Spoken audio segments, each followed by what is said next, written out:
The first meeting in months between the first and second in command. A meeting which comes hours before the inauguration of the president-elect William Ruto. A meeting seen as an icebreaker session for ease of power handover during Ruto's swearing-in ceremony tomorrow as the country's 5th president and commander-in-chief of the Kenya Defense Forces. Uhuru later addressed the nation acknowledging Ruto as the president-elect and wishing him well as he prepares to assume office. As a hallmark of our democracy, therefore, I will tomorrow, before God and you, my fellow countrymen, hand over the instruments of power to our new president at the Moi International Sports Center, Kasarani.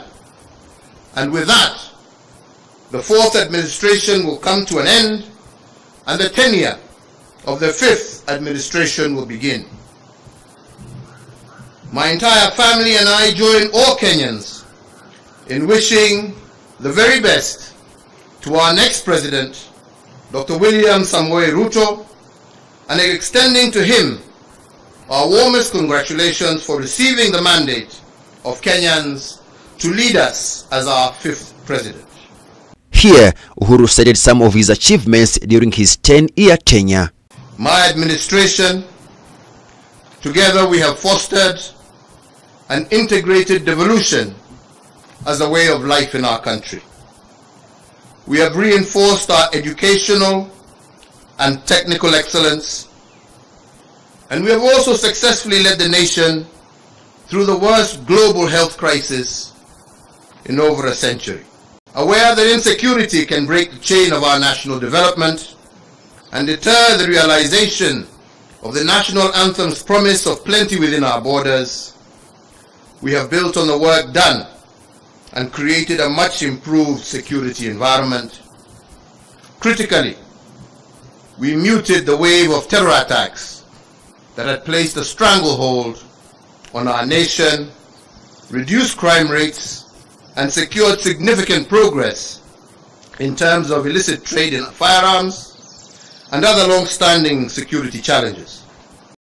From devolution to infrastructure and the new competency-based curriculum, we hand over 11,500 kilometers of newly tarmac roads under our administration, doubling the number of kilometers constructed from the dawn of the Republic to 2013.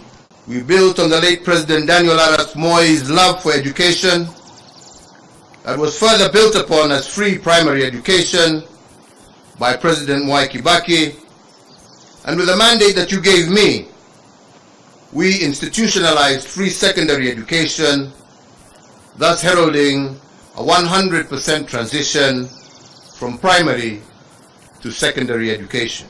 To further enhance the competitiveness of our workforce, we have placed the nation on a pathway to competency-based curriculum, which institutionalizes a system that seeks to nurture creativity and innovation in our children.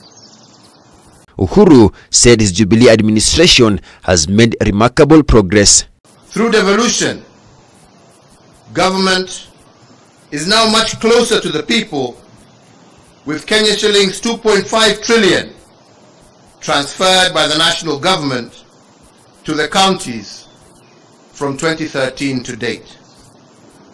Now Wananchi's needs can be heard and addressed in real time, and the funding transferred to counties can be better aligned to the priorities at the local level. The two have had a tense relationship for months since their fallout after Uhuru endorsed Azimio's Raila Odinga. Uhuru is expected to hand over the instruments of power to the incoming President William Ruto at the Moi International Sports Center, Kasarani tomorrow. Majibu Kitao, K24 TV, Nairobi.